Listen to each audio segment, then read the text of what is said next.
Celebrate your achievements.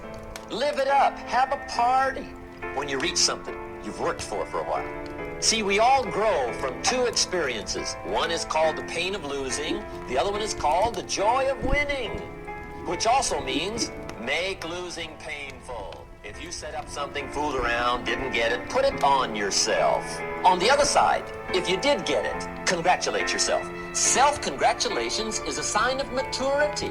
Seeking congratulations is a sign of immaturity. But hey, winning and losing, see, that's what it's all about. That's the name of the game. Hey guys, welcome to another Friday Fireside Chat. We're starting off today a bit different. We started off with a quote, a portion of the excerpt of that series that I shared earlier by Jim Rohn. As you think, so you become. It's all about creating that new character, defining yourself, that alter ego effect that I've been discussing. That's what we need to remember when we come into this month. What we want to do as we're coming through the month of December, which is the month of reflecting and setting intentions. We want to look at where we started last December, to track our growth, to understand just how far we have indeed come. What has changed? What has improved? Has anything fallen out of notice? And as we move into this new year, it's about creating that identity, creating that vision of ourselves.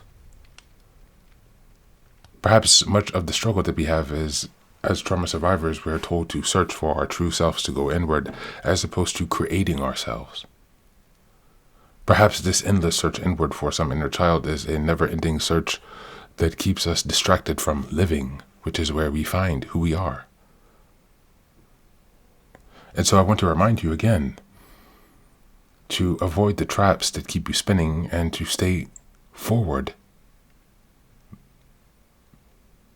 moving, forward thinking, forward action, to take yourself to the next phase of your life. A phase where you're exiting the cycles of dysfunction and pain and into a new version of yourself, empowered, self-trusting, bold, confident, and loving. It's so much closer than you realize. We spend a lot of our time bogged down by the thought that perhaps this feat in front of us is more difficult than it actually is. So have faith, have courage, and don't force yourself into conditions where you remain hopeless or despairing. Believe that things can get better, because they can. Not only believe, but know. And that knowing comes from taking consistent action. Consistent action such as showing up for this podcast every day and answering those reflection questions.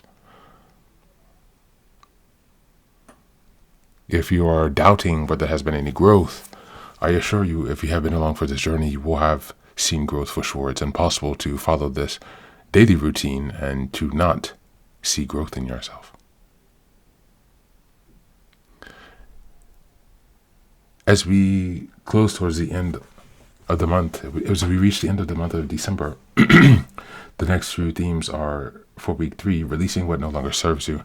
And the last theme for the year, setting intentions for this new year. So I'm sharing that now so you can begin to reflect on those themes and begin to think about some intentions that you want to set for the new year.